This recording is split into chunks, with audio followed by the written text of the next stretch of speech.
Qu'est-ce qu'ils pensent des Américains? Hey, bon podcast! Bonjour, c'est comme ça. T'as raison, je me suis pas... Ouais, t'as raison. Les du sport arrivent en renfort. Ça va brasser fort. Il en va pas tant mort. Mais, tu sais ce que je vais faire des passes de même, puis embarquer, puis commenter. Les juges de ligne à soir. Bienvenue dans l'épisode numéro 4 des Mêlées du sport. Mon nom est Phil Denis, toujours accompagné de mon trio de Winner, Chin, Chap et DJ Fontana in the house. Ça va les boys? Ça va, man. Ça va, man. mon Phil. Ça va. Là, je suis venu, on est vraiment allé jouer dans l'étal de Chin et Chap. On a parlé de balles pendant une demi-heure avec Philippe Aumont. Belle conversation. Un gars vrai, on va se le dire, qui a pas peur de dire les vraies affaires. Oh non, on va le voir. Ouais, disons que c'est ça. Il était aussi percutant que sa balle rapide dans le temps. Ouais, en effet. Chap a même osé poser la question interdite. Vous allez la découvrir à l'intérieur du podcast d'aujourd'hui. Bien sûr, quand tu es un lanceur d'un ligue majeure, le mental est une grosse partie de ton travail. Et qui d'autre que Chin pour poser une question sur le toughness du mental, hein, mon Chin? Oh yeah! Chin, il parle pas souvent dans le podcast, mais il pose toujours la question pertinente qu'on cherche. Comparativement à DJ Fontana, lui, qui, encore une fois, était au rendez-vous, mais pas tout là. Non, on amenait l'aspect divertissement, man. C'est ça l'important. C'est ça. Non, mais tu nous as amené sur un point, par contre, qui était super intéressant, parce qu'on parlait de prankster, les joueurs de balle, t'as beau avoir 35 ans, on dirait que tu restes dans une mentalité jeune, le fait d'être entouré, entre autres, de ben des kids. On a parlé de mauvais coups, hein, puis ça j'ai eu peur un peu. Je sais pas pour vous, mais la manière qu'il décrivait ça, là, je pensais au pichet vert. On va dire ça de même, là. C'est comme... je suis pas sûr, je pense que j'aime mieux un pichet vert. Oui, mais ça me fait penser à ça. Mais j'ai bien aimé le cheminement qui nous a parlé là, de sa carrière puis comment est-ce que le baseball se porte au Québec puis au Canada. Il a l'air d'avoir beaucoup d'idées pour le futur, mais je pense que son agenda est rempli pour tout de suite. Mais je pense qu'il y a d'autres projets là, pour l'avenir du baseball ici. Ouais, parce qu'il nous l'a comme un peu dit, tu sais, il a annoncé sa retraite l'année passée en 2020, mais sa carrière n'est pas officiellement finie. Il y a une chose qui le ramènerait au baseball, puis vous allez le découvrir dans le podcast d'aujourd'hui. Fait qu'on a eu bien du fun à jaser de balle pendant une demi-heure. Avez-vous hâte que la saison commence? Je te vois avec ta casquette LB07. Il va-tu encore avoir une équipe du Pile ou... Ben oui, dans la LBAO et non 07. Là. Tu vois que c'est ça pas la confusion. Et oui, on va aller encore essayer de se battre pour un championnat. Là, ça a l'air qu'il va y avoir un retour d'un grand joueur dans cette équipe-là. Je sais pas, on ne dira pas c'est qui, là. Mais il y a peut-être un retour performant et percutant pour l'équipe du Pile Chap. On ne fait pas les jeux à Phil Denis ici, on va juste clarifier ça. Quoique, s'il y a de la place, j'aimerais ça. Ben, j'ai déjà été joueur dans le temps, mais j'étais comme moustique. Là. Fait que ça... Bat Boy, ça compte pas, Phil. Ah non, Waterboy, c'est plus mon genre. Fait que on vous rappelle que les épisodes précédents avec nos invités, l'épisode 1, 2, 3, sont toujours disponibles sur notre chaîne YouTube. Fait que, êtes-vous prêts à parler de balle? Yes, sir. Avec un gars qui a été le choix de premier tour des Mariners de Seattle en 2007, qui a fait partie, entre autres, des Mariners, mais aussi des Phillies, ces grosses années avec les Phillies, les White Sox, les Tigers, les Blue Jays, médaillé d'argent aux Jeux panaméricains en 2019, ancien porte-couleur des champions d'Ottawa avec qui il a terminé sa carrière, ou presque. Notre invité d'aujourd'hui, pour les Mêlées du sport, voici Philippe Aumont.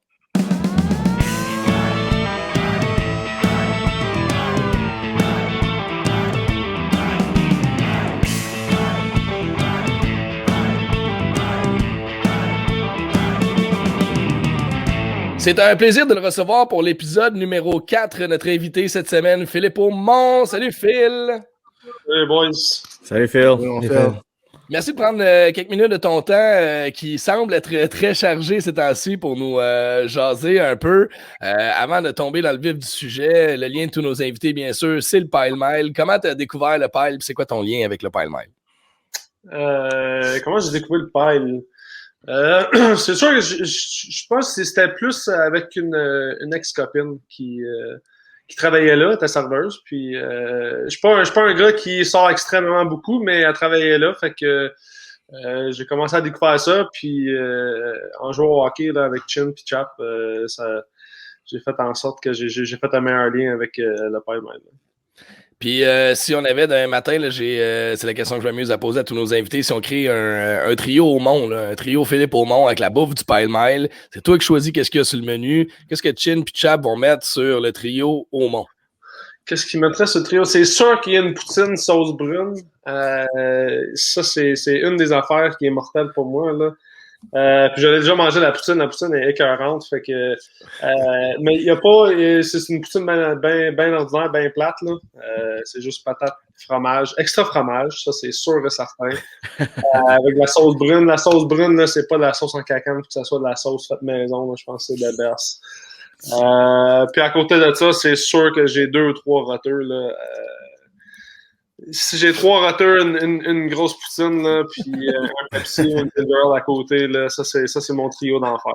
C'est un gars de balle, hein, ça paraît-tu. Tout ce qui manque, c'est un sac de chips qui ouvre en 7e manche avec son père. Ouais, mais ça sonne qu'il est en retraite, là, parce que ça, c'est pas un genre de menu que tu manges à tous les jours, là, qu'on faut que tu gardes en shape, là, par contre. Là, non, c'est sûr. Ça, c'est rendu une petite traite. Là. Avant, je pouvais me le permettre un petit peu plus souvent, là, parce que j'ai brûlé bien plus les calories, là, mais en ce moment, là, c'est ma petite traite là, où que quand que je sais que c'est un petit bout, là, je me suis pas gâté, là, je vais arrêter, je vais me pogner une petite friandise de même. Là.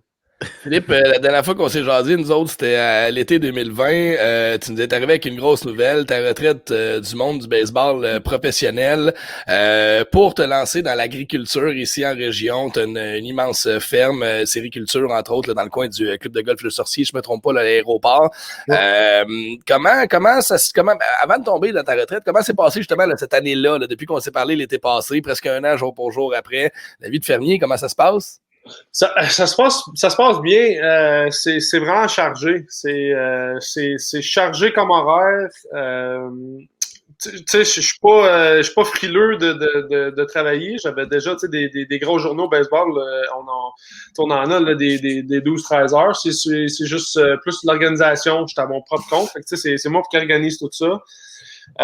Faut que je cherche un peu où je m'en vais. J'ai de l'aide en ce moment, mais c'est sûr que c'est se lever tôt le matin, puis tu travailles, puis là on fait un double tranchant. Je suis en train de finir ma construction, puis j'ai parti de ma production. Mais non, jusqu'à date, là, on a vraiment un blast. On a la paix ici, on est bien. Pas qu'on n'aime pas le monde, c'est juste qu'on aime ça être tranquille, puis on aime ça avoir un petit coin de nature, là. Mais c'est vraiment le fun. La seule chose qui est difficile en ce moment, c'est qu'il n'arrête pas de neiger, puis j'ai pas le temps d'aller pelleter. Mais littéralement, j'ai 560 mètres de driveway du chemin jusqu'à chez nous. C'est long des fois là, à tout faire ça à souffleuse. Non, c'est pas vrai, j'ai un temps. Fait que là, t'es dans l'agriculture, la sériculture, vous cultivez quoi en ce moment là, sur votre terre? On a variété de piments, variété de tomates, variété de tomates cerises, variété de tomates raisins. On a des concombres anglais, des concombres libanais, des concombres pousses, du pickle. On a des fèves grimpantes, puis je me suis fait un grand rack à salade hydroponique. Fait que ça c'est notre culture à nous, mais on s'est parti un genre de petit panier. Puis, fait que là, on vient juste de fermer. On a eu notre quota de 35 paniers qu'on voulait faire dans la première saison. Mais dans les paniers, c'est sûr qu'on est allé chercher des partenariats là, de d'autres fermes un peu dans la région des alentours pour apporter d'autres produits. Là, les gens, ils vont faire, mettons, du brocoli, du chou-fleur en champ, mais on va aller en acheter pour en mettre dans nos produits là, tout au courant de l'année. Là. Tu te voyais-tu faire ça, de passer des ligues majeures de baseball à te ramasser, tu sais, agriculteur? On s'entend que c'est pas le cheminement auquel on pense en premier comme après-carrière pour un joueur de baseball professionnel. C'est arrivé où, ça, ce clic-là?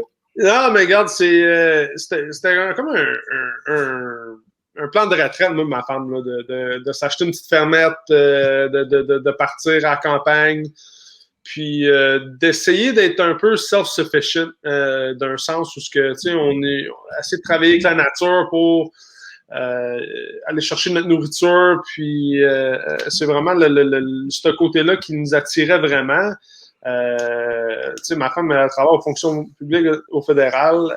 Moi, j'étais parti un peu. Fait que c'est sûr que il n'y a aucun grand lien de liaison là, mais avec la COVID qui est arrivée, qui nous a frappés, puis ça nous a vraiment déboussolé un peu. Moi, de mon côté, ça a juste scellé le fait que, OK, regarde, là, je suis écœuré de faire une valise puis partir. Là.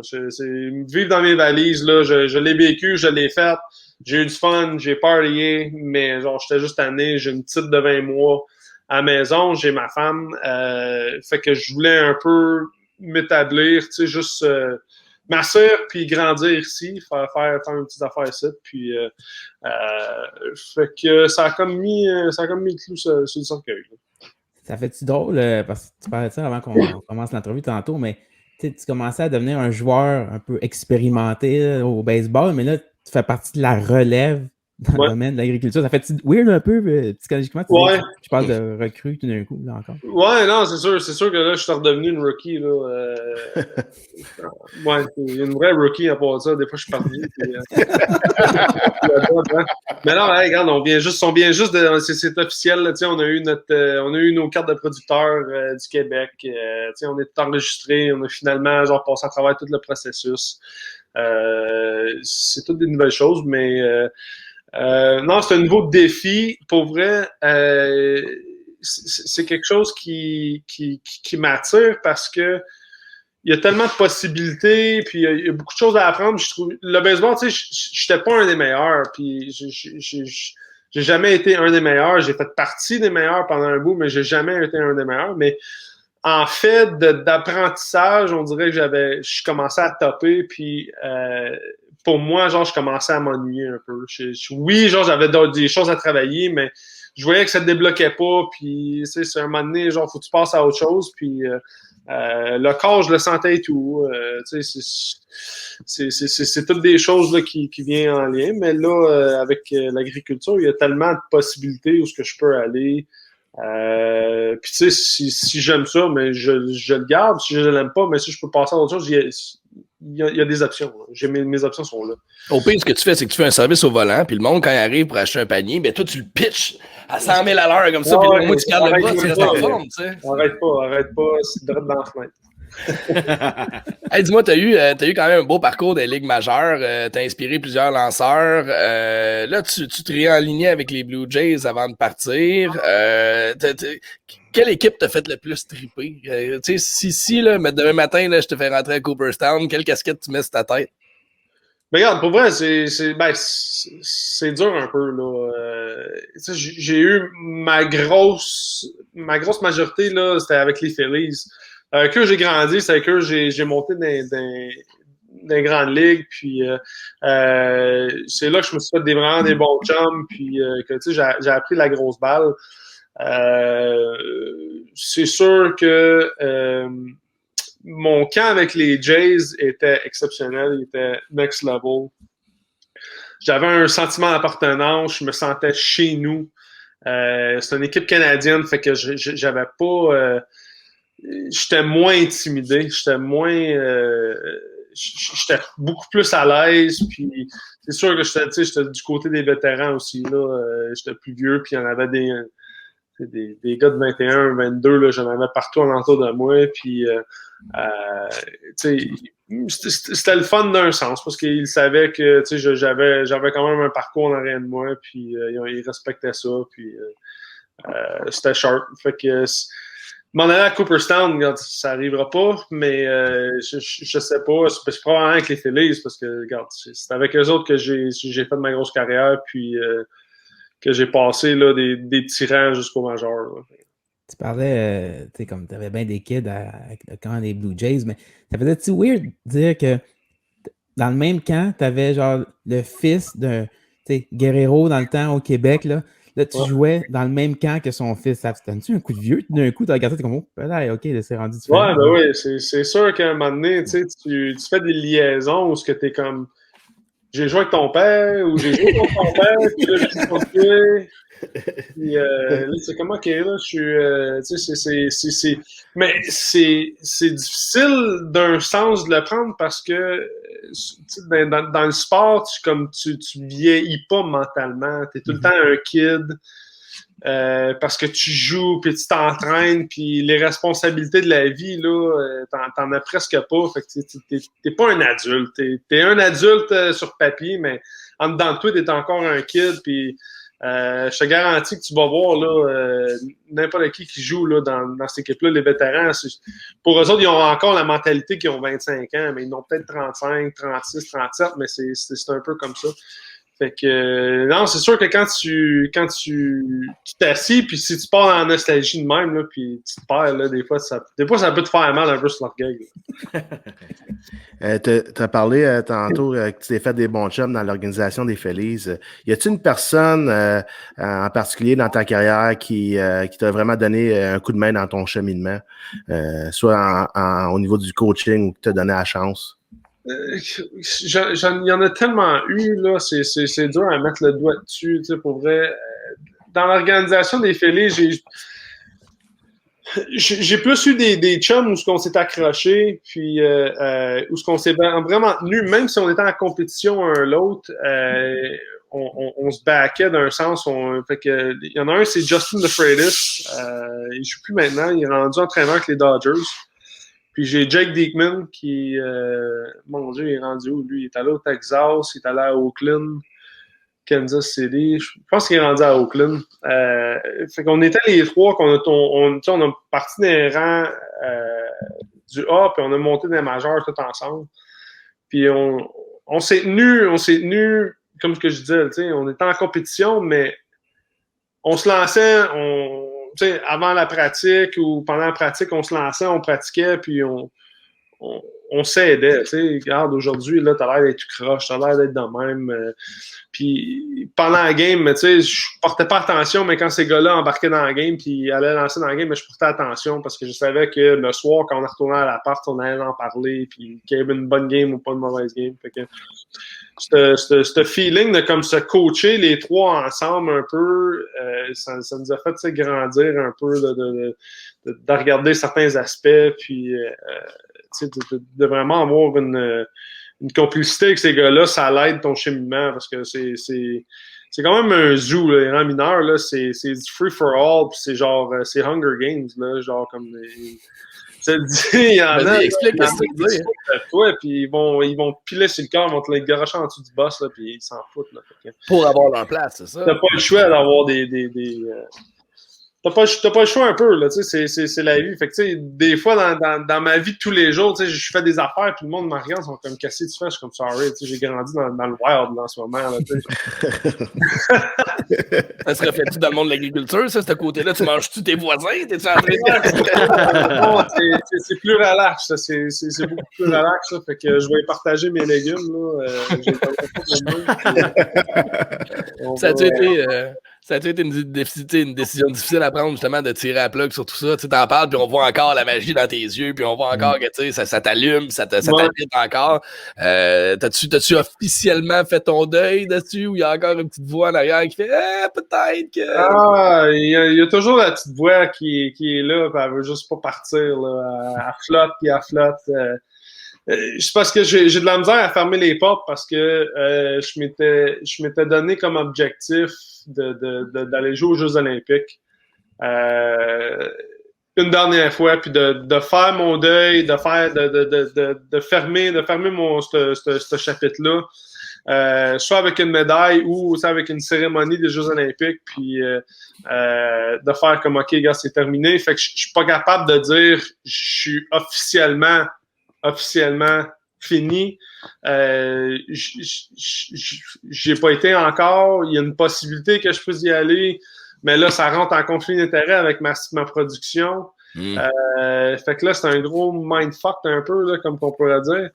Fait que je suis pas trop certain, là, mais non, c'est ça, j'ai pas fait mon deuil à 100% parce que on dirait que j'ai pas rempli ce critère-là.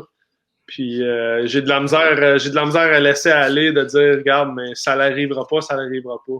Tu es en train de comparer ta fin de carrière un peu à un épisode de Bleu Nuit, tu sais, quand ça finissait, tu avais comme un coït interrompu à la fin. Ouais, quasiment. Là, c'est un teaser en ce moment. Là. Ouais, c'est ça. Mettons, les Jeux olympiques d'été, c'est cet été. Là, en théorie, on jase, on ne sait pas ce qui va arriver. Là. Mais mettons, l'équipe canadienne t'appelle et dit ouais, Phil, t'attends-tu? T'es-tu en shape pour retourner? T'as-tu trop mangé de poutine au père entre-temps? Ou c'est comme ça va être tough de te remettre en game shape? Genre? Ah, ben regarde, c'est sûr que.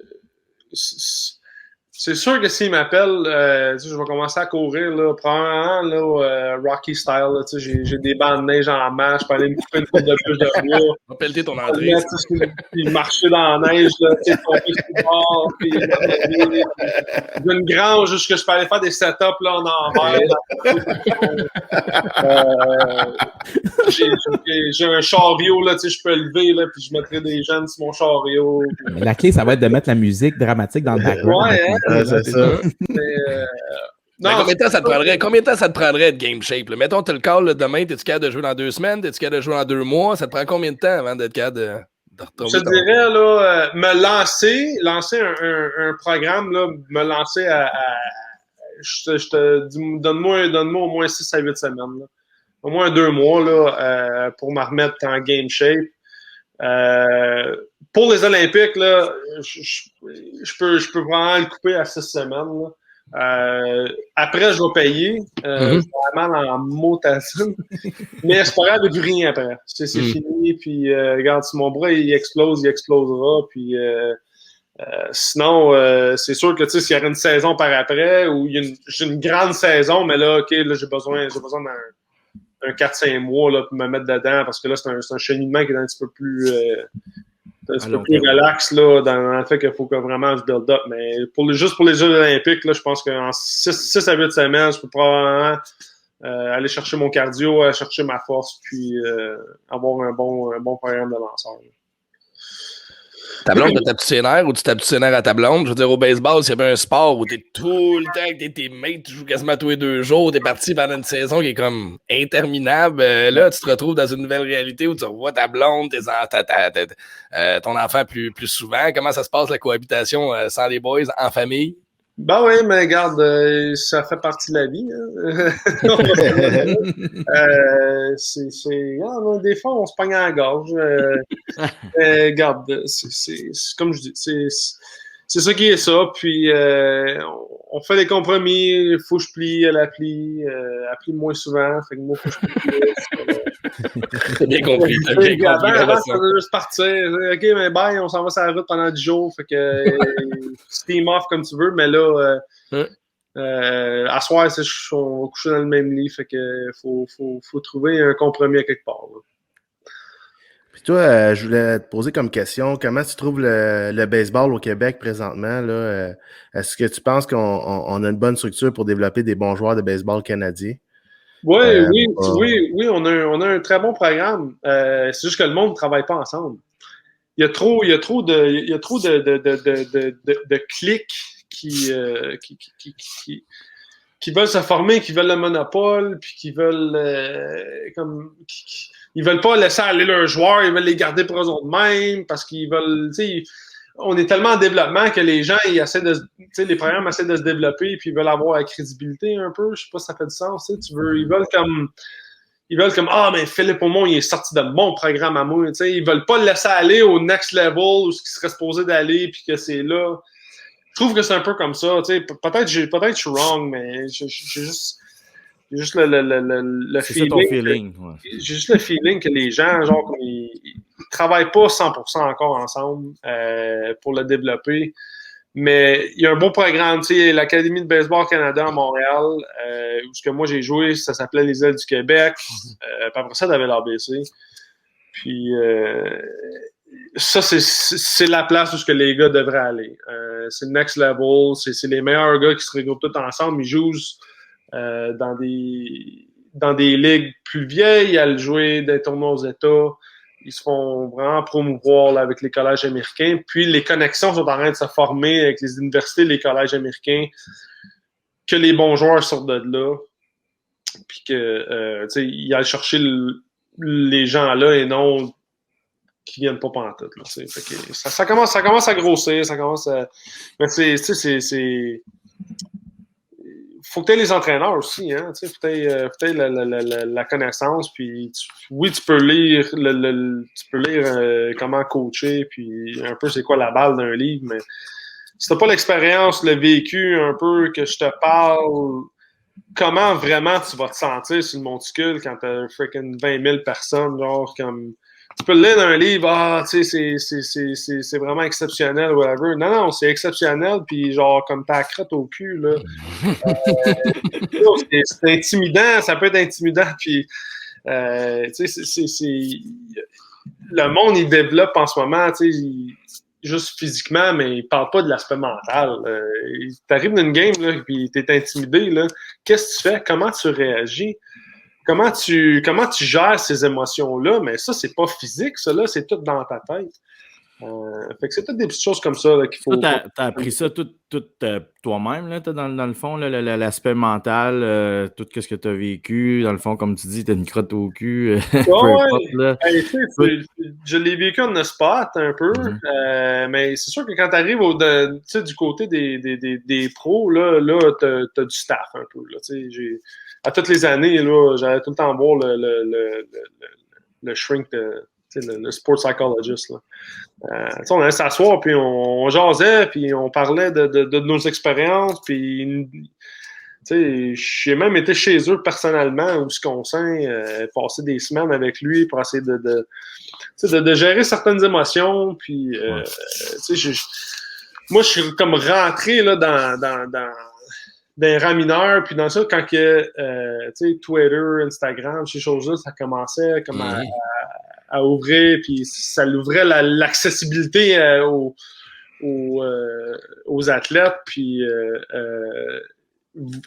avoir vécu cette accessibilité-là au début, là, je savais plus quoi faire. Là. Le monde, il pouvait t'insulter, il pouvait tout faire ce qu'il voulait, puis là, mais tu sais, t'es comme moyen, puis tu sais, moi, je suis pas une personne qui jamais j'ai été une game de hockey puis j'ai eu un joueur ou whatever. Fait que c'était pas dans de moi puis je comprenais pas ça. Je le comprenais juste pas. Moi, je le prenais personnel puis j'étais comme, voyons, tu m'attaques moi personnellement. Pourquoi, genre? Puis tout ce que, comme tu sais, c'était eux qui étaient chauds raide, qui avaient vu si bien puis ils faisaient juste parler aux joueurs de baseball. Ils parlaient pas à personne, personnellement. Mais ça, c'est des choses que, tu sais, j'ai dû travailler au fil du temps pour... T'as-tu pensé être coach, justement, pour pouvoir amener ces connaissances-là à la relève? Oui, ben, moi, c'est oui, j'aimerais ça coacher. J'aimerais plus dans le futur être un genre de être ça, tu sais, une personne de repère dans le mindset, dans le sports psychology. Je trouve que c'est ça qui manque un peu partout dans tous les programmes. On travaille physique, on travaille la technique. Il n'y a personne qui parle de mental toughness. Il n'y a personne qui parle de comment tough tu vas être dans ta tête. Là. Le baseball, là, il n'y a rien de difficile physiquement. Là. Oui, genre, t'es parti pendant longtemps, t'as 160 games par année. Puis c'est long, puis genre, tu languines, puis ci, puis ça. Puis regarde Bartolo Colon, là, c'était un des... Tu sais, il était zéro en shape, ce gars-là. Là. C'est pas dur. Il avait un mental barrier, là. Tu sais, le gars, il était un mur entre les deux oreilles, puis tu passais pas à travers son mur. Puis je pense que moi, c'est ça dans mes dernières années que j'ai pris... j'ai pris plus connaissance puis que j'ai commencé à admirer ces gars-là. Les gars comme Roy Halladay, là, ce gars-là, man, c'était une brute, là. C'était incroyable, là. Le gars, il était tellement focus, là, tu pouvais quasiment pas y parler, tu sais. Il était tellement à son affaire, puis il était dans sa tête, mais il était fort. Fait que c'est plus là-dedans que j'aimerais ça, là, aller coacher, puis aller parler de mes expériences, puis essayer de donner aux jeunes. Là. Tu tu t'es affilié avec l'équipe junior élite de la région, les Tyrans, si je m'abuse. C'est bien ça? Ou... Non, il n'y a pas. Es-tu encore il y a impliqué? non, il y a zéro implication, là. Il y a eu. Non, Il y a eu de la grosse pas bisbille, on n'en parlera pas, là, mais OK. c'est peut-être le sujet tabou, là, mais non, avec le directeur général, là, Stéphane Petranzio, là, OK. il n'y a plus rien, là. Cette histoire-là, c'est fini. Fait que, Tu voudrais peut-être repartir de quelque chose d'autre, peut-être à ton nom, mais quand le temps soit revenu. moi, je veux pas, je veux pas partir rien. Je veux pas aller chercher. Regarde, s'il veut avoir son équipe et son équipe, moi, ce que je veux apporter, c'est directement aux jeunes. Ce côté-là, surtout l'aspect mental, de comment tu dois gérer tes émotions, puis comment genre tu vas te sentir, comment tu dois te sentir pendant 6-7 mois, là, tu peux être parti, des choses comme ça. C'est pas toujours facile. J'en ai passé des heures à juste jouer à gamer puis à faire ces affaires-là, mais à un moment donné, tu es comme my God, je vais avoir une vie, c'est puis ça. Fait que c'est toutes des petites choses que j'ai hâte de pouvoir partager, j'ai hâte de pouvoir donner ça au suivant pour que, regarde, si le suivant, lui, il passe au prochain niveau puis il arrive là, mais il va avoir eu peut-être un petit quelque chose de plus que moi, j'ai pas eu. On t'entend parler, là, puis on voit que tu es un gars qui est super attaché à la région, puis qui est fier de ses racines, ça, mais c'est sûr que oui, ta dernière expérience au base, ça a été avec le camp des Jays, mais ta vraie dernière saison que tu as réellement joué, ça a été juste au bord à Ottawa. À quel point, genre, que on ne sait pas qu'est-ce que le futur, on parle des jeux, on ne sait pas qu'est-ce qui va arriver, mais à quel point tu es content qu'au moins tu as pu finir ça chez vous, genre que le monde, que ta gang, ils ont pu te voir plus souvent parce qu'on s'entend, quand tu étais aux États, c'était pas la même affaire, mais là, ils pouvaient aller te voir à tous les jours juste au bord. À quel point tu es content que ça t'ait peut-être fini comme ça? Ah, c'est un très bon point. Oui, ça a été ma plus belle saison pour vrai. Pas parce que j'ai battu tous les records de la Ligue, là, mais juste parce que ça aide un peu. Là. Parce que c'est sûr que ça a mis la cerise sur Sunday, mais oui, c'est exactement ça. C'est que j'ai pu performer avec mon monde. Je l'ai fait tout seul pendant 12-13 ans, là, avec des Américains, genre, je haïs les Américains. Ils sont pas semblables, genre, c'est des arrogants, c'est du monde que j'aime pas pantoute, puis ça, je vais te dire, public, I don't care.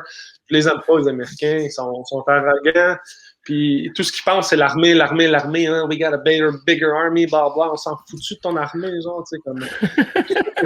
J'ai jamais eu le sentiment d'appartenance, genre, de quand j'étais là-bas, j'étais tout seul. Mais là, j'étais ici, là, j'étais avec mon monde, mes chums, ils venaient, puis... je les entendais crier dans la crowd, je les entendais chirper les autres gars de l'équipe, je trouvais ça drôle, j'étais comme, OK, là, c'est le fun, pas parce que j'étais plus une star que d'autres, mais juste parce que je savais que quand je lançais aux 5 jours, mon père était pour être là, ma mère était là, ma femme était là, mes chums étaient tous là, fait que c'était ça qui était trippant, c'était number one. Tu parlais beaucoup d'aspect mental tantôt. Y a-tu, mettons, tu sais, quand t'es arrivé, puis c'est quand le moment que t'as dit « Wow, je suis vraiment comme un joueur élite dans MLB », puis tu dis comment ça t'affecte mentalement, ça?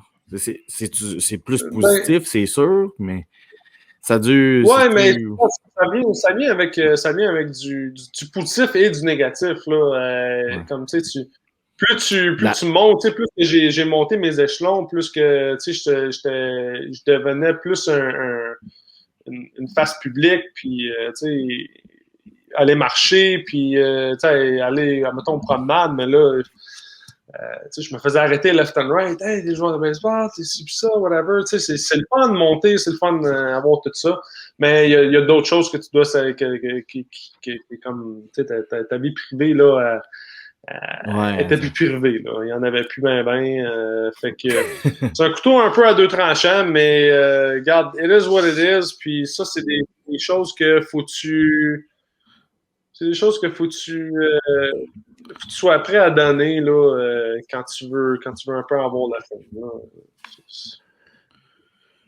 En tout cas, nous autres, moi, j'ai appris à te connaître sur la glace dans la Ligue du Pine Mile.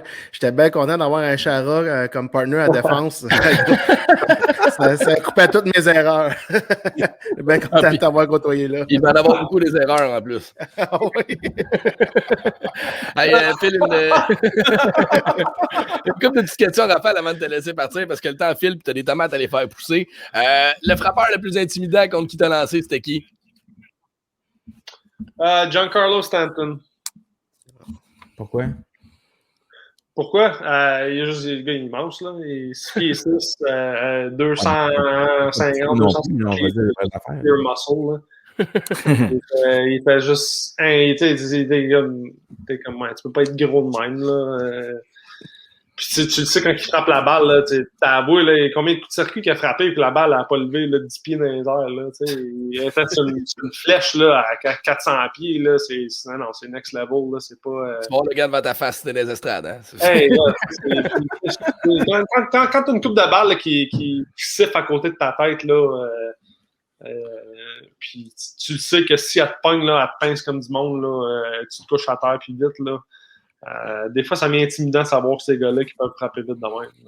Le plus beau stade dans la Ligue. Tout le monde va répondre le Fenway Park, le 3/4 du temps. C'est vraiment le Fenway Park. AT&T, San Francisco. OK. Avec le pont en arrière, la baie, c'était malade. Là. Puis, je me souviens, on a joué là. Moi, j'ai joué là au mois de juin. Puis, le soir, man, on avait fret un peu, là, on avait nos jackets, on était en plein mois de juin, on était bien, là, c'était température parfaite. Là. Vous êtes de boire 35 ans, t'as la mentalité souvent d'un gars de 25 ans dans le monde de la balle, un côté gamin, prankster aussi, j'imagine, c'est des gars qui jouent bien les mauvais tours. Le pire prank que t'as été victime ou que t'as fait à un de tes partners, c'était quoi? Le pire prank que moi j'ai été victime, c'est ma première année avec les Mariners. Of course, on est les recrues. Fait que je viens de me faire drafter. Fait qu'il nous joue un genre de tour. Là. On avait un strength coach, un entraîneur de physique. C'était un nain. Puis, mais il était musclé, il était jack, puis il était vraiment bon. Puis là, ils ont commencé à faire des paris qu'ils pouvaient, si on s'attachait, c'était moi, avec deux autres gars, on s'attachait ensemble, puis moi, je mettais genre une grosse ceinture de lift, puis il fallait qu'ils nous lèvent les trois à terre.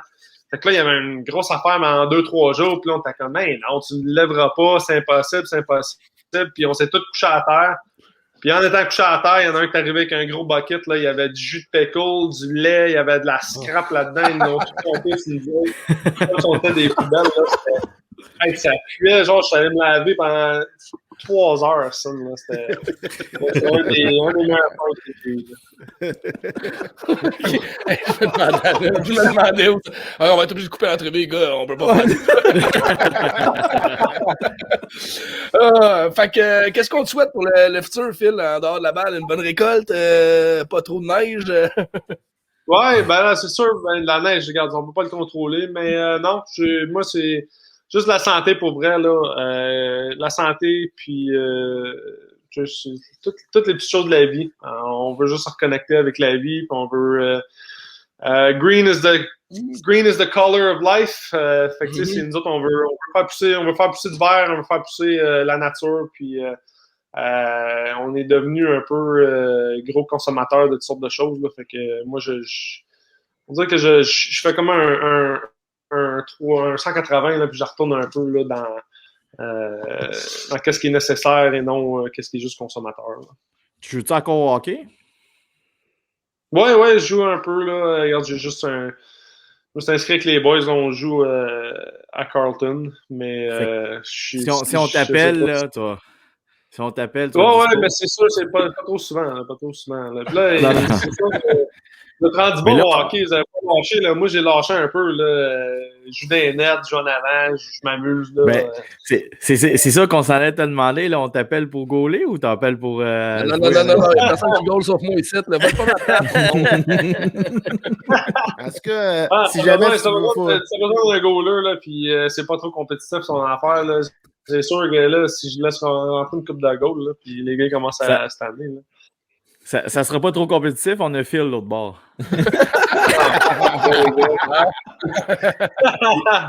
Si tu veux jamais, tu veux t'en mettre game shape là, pour les Olympiques, là, j'ai un petit jersey pour toi. Là, tu aideras t'en faire game shape dans notre équipe cet été. Ouais, balle. Hey Phil, on va te dire un immense merci d'avoir pris le temps de nous jaser. Je sais que t'es bien occupé, t'as bien de la broue dans le toupette, mais c'est toujours le fun de te jaser. Et qui sait, peut-être qu'à un moment donné, dans nos burgers, on aura de la salade qui vient de ta ferme ou des tomates qui seront de tes produits. On le souhaite fortement. Entre-temps, ben, on va aller t'encourager. On souhaite que ça continue de grossir. Puis, ben écoute, on va te souhaiter un beau printemps et un bel été, mon cher. Ouais, merci les boys, vous pareillement. Puis merci de m'avoir invité. Là. C'est un Merci, plaisir. Phil. Puis pour les autres qui ont manqué Phil. les autres épisodes, ne manquez-les pas sur notre chaîne YouTube, sur nos différents médias sociaux. On a eu entre autres Jean-Gabriel Pajot, on a eu entre autres Jean-Michel Ménard aussi, puis on a eu Marc-André Barillot aussi, combattant du UFC, qui ont été nos invités dans le passé. Donc tous ces podcasts-là sont disponibles sur notre chaîne YouTube. Et nous, on se retrouve dans 2 semaines pour un autre épisode des Mêlées du Sport. Ciao! Merci. Les mêlées